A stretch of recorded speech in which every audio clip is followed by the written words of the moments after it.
Welcome to our ஆன்மீக களஞ்சியம் channel.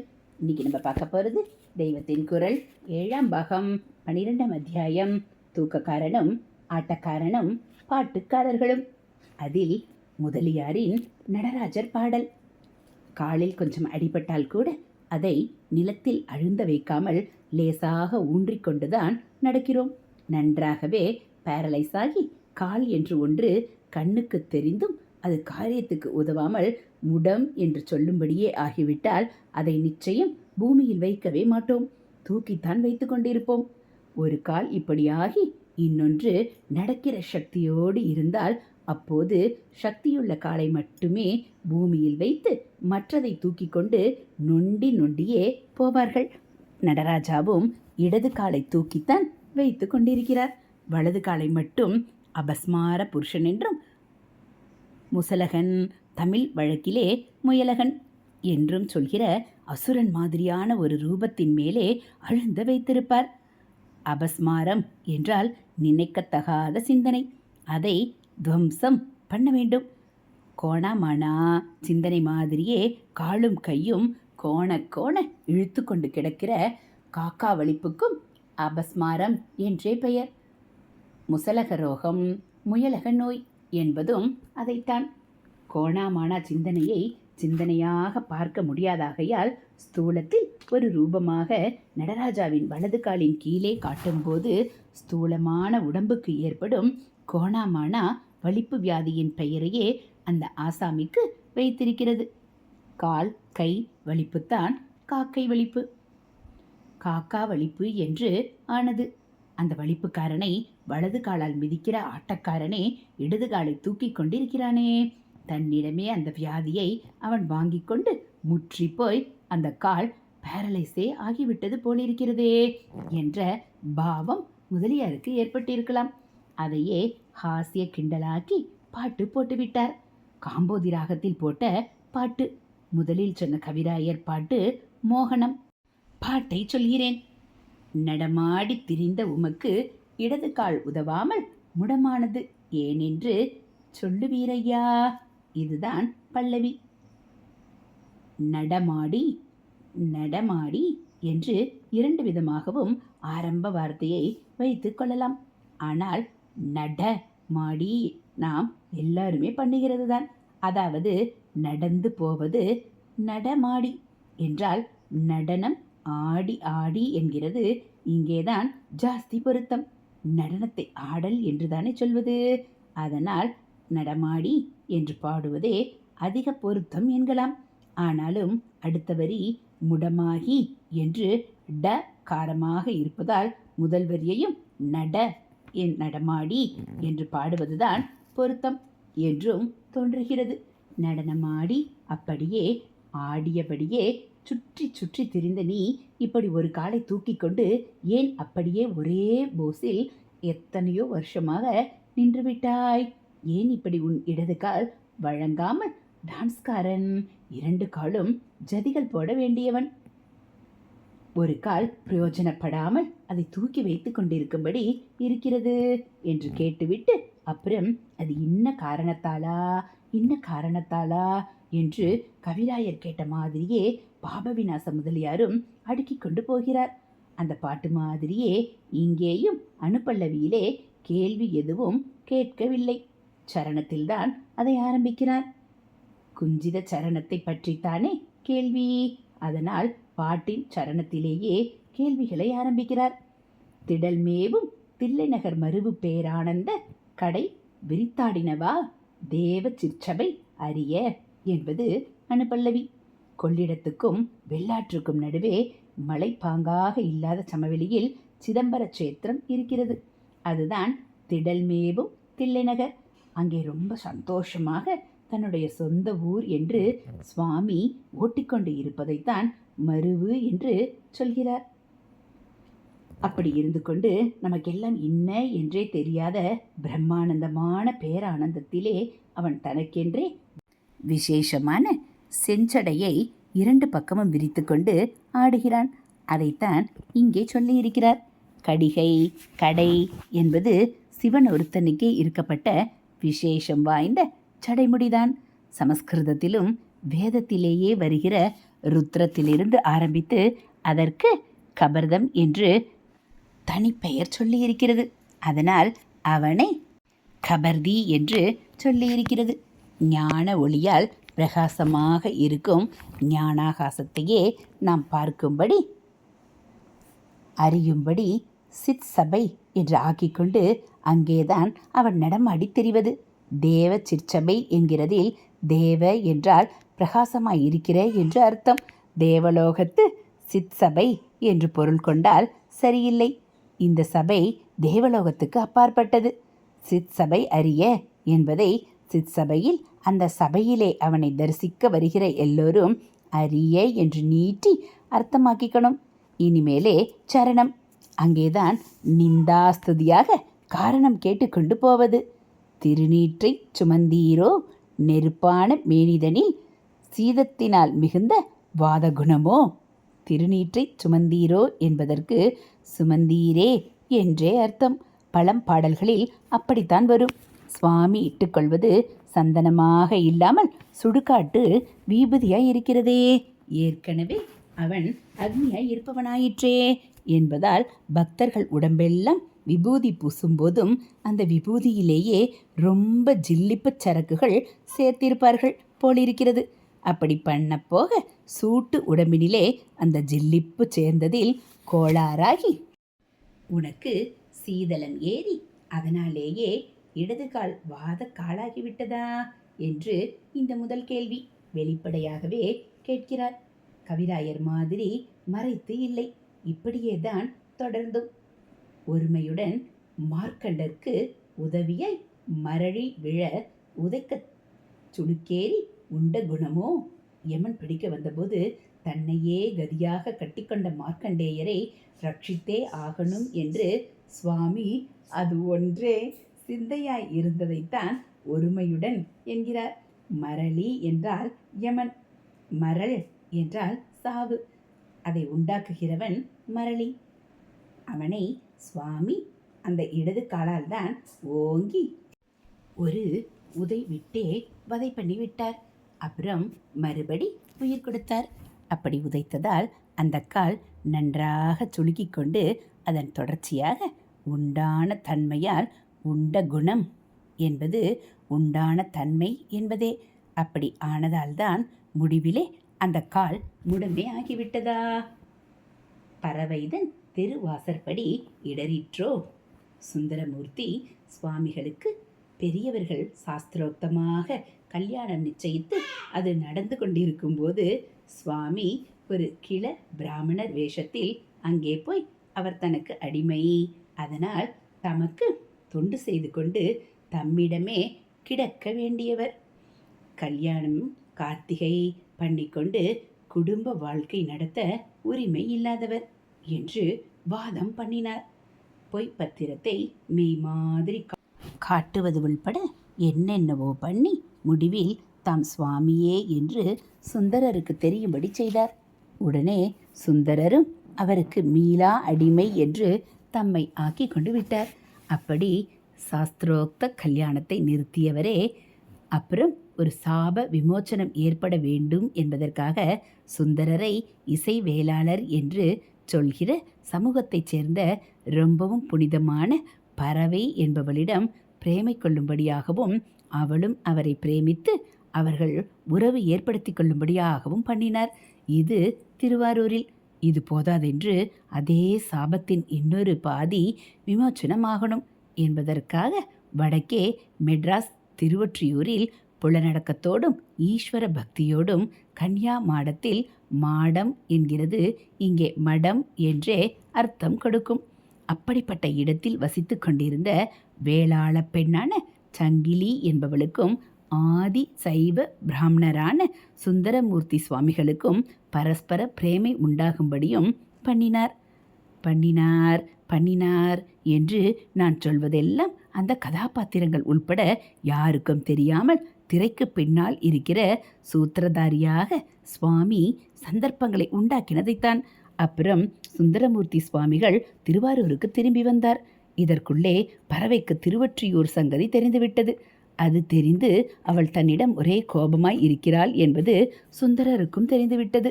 தாஸ்யம் என்ற அடிமை வழியில் பக்தி பண்ண ஆரம்பித்த அவர் போக போக சுவாமிக்கு ரொம்பவும் நெருங்கிய தோழராக, தம்பிரான் தோழர் என்றே அவரை சொல்லும்படியாக சக்கியம் என்ற வழியில் சேர்ந்து விட்டார்.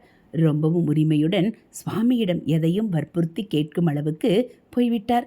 நன்றாக திட்டக்கூட செய்தார். அவருடைய பதிகங்களிலேயே நிறைய சான்று இருக்கிறது. அதனால் அவருக்கு வன்றொண்டர், வன் தொண்டர் என்றும் ஒரு பேர் ஏற்பட்டு விட்டது. இப்போது சுந்தரர் கொஞ்சம் கூட தயங்காமல் சுவாமியிடம், நீயே பறவையின் வீட்டுக்கு தூது போய் அவளை சமாதானப்படுத்தி ஊடலை தீர்க்க வேண்டும் என்று கேட்டுவிட்டார். அதைவிட ஆச்சரியம், சுவாமியும் ஆஹா என்று ஒப்புக்கொண்டார்.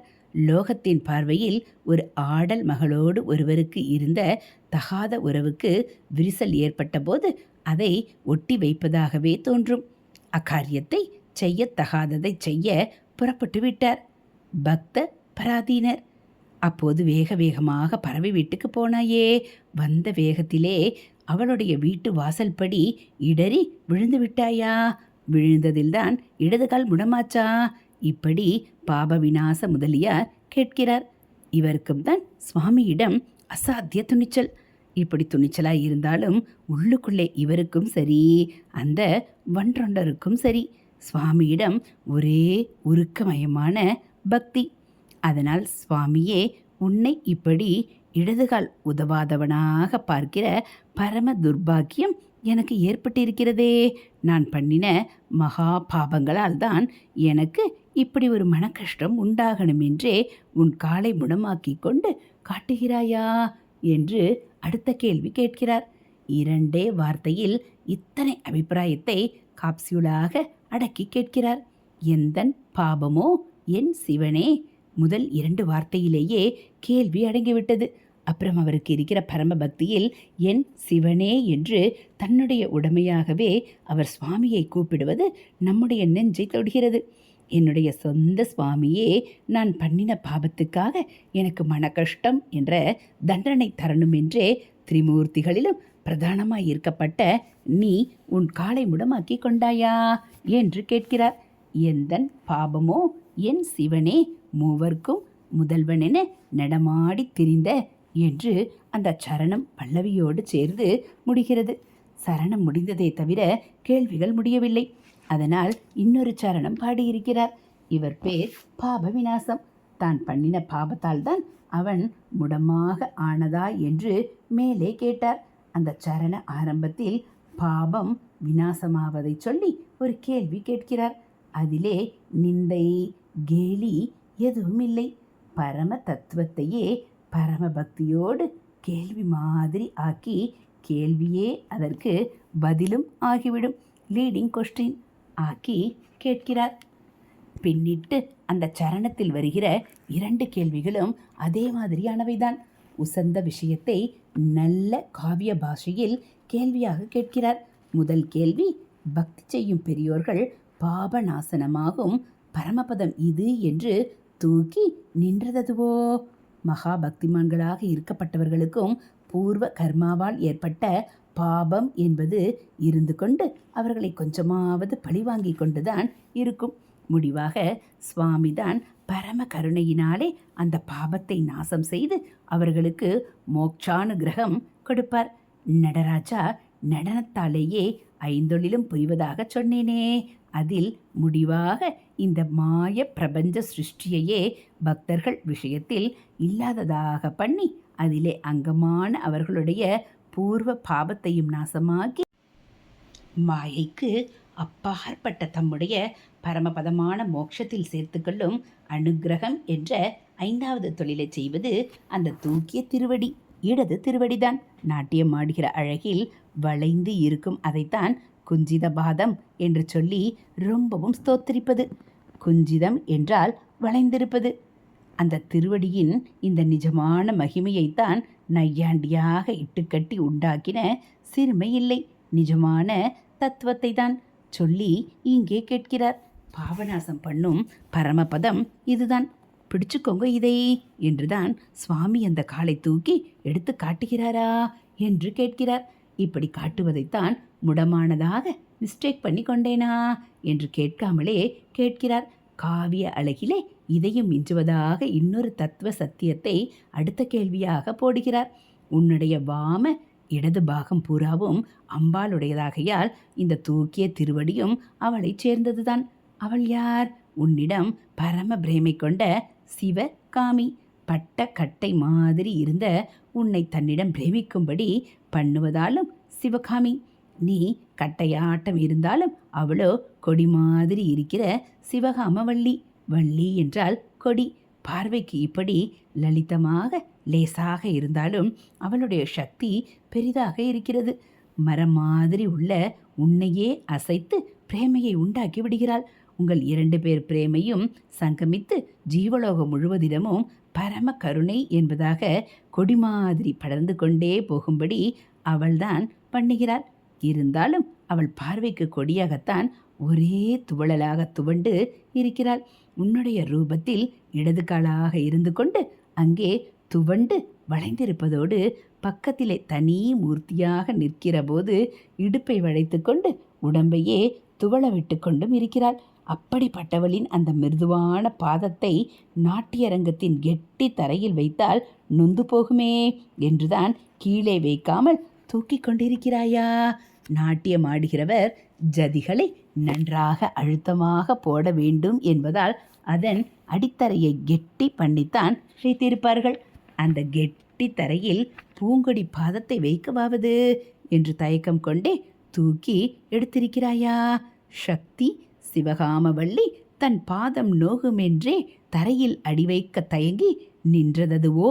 முடிவான அடி திருவடியை பற்றியதேயான பாட்டின் கடைசி அடி. நிஜ காரணங்களில் இன்னொன்றை கேள்வி ரூபத்தில் தெரிவிக்கிறது. யதார்த்த சத்தியத்தை அப்பட்டமாகவே பெர்ஃபெக்டாகவே அது தெரிவிப்பதாக சொல்லலாம். தத்துவம், காவிய நயம் ஆகியவற்றோடு அந்த கேள்வியும் இருந்தால் பாட்டு முடிந்து விட்டதே என்று நமக்கு துக்கமாக இருக்குமென்றே சாகித்ய கர்த்தா இப்படி பண்ணியிருக்கலாம். ஈஸ்வரன் கைலாசபதியாகவும் மகாவிஷ்ணு வைகுண்டாதிபதியாகவும் இருக்கிறார் போல சத்தியலோகத்துக்கு அதிபதியாய் இருப்பவர் பிரம்மா. அவர்தான் இந்த டான்ஸ் கச்சேரிக்கு தாளம் அமர்த்தி கொடுப்பவர். மகாவிஷ்ணு மிருதங்கம் வாசிப்பார். பிரம்மா கையாலே தாளம் நன்றாக அரைந்து போட்டு கொண்டிருப்பார். அதற்கேற்கத்தான் பரமேஸ்வரன் இந்த காளையும் அந்த காளையும் மாற்றி மாற்றி தூக்கி தரையில் குத்தி குதித்து ஆடுவது. அப்படி ஆடுகிற போது அவர் இடது காலை தூக்கி கொண்டிருக்கிற ஒரு சந்தர்ப்பம்.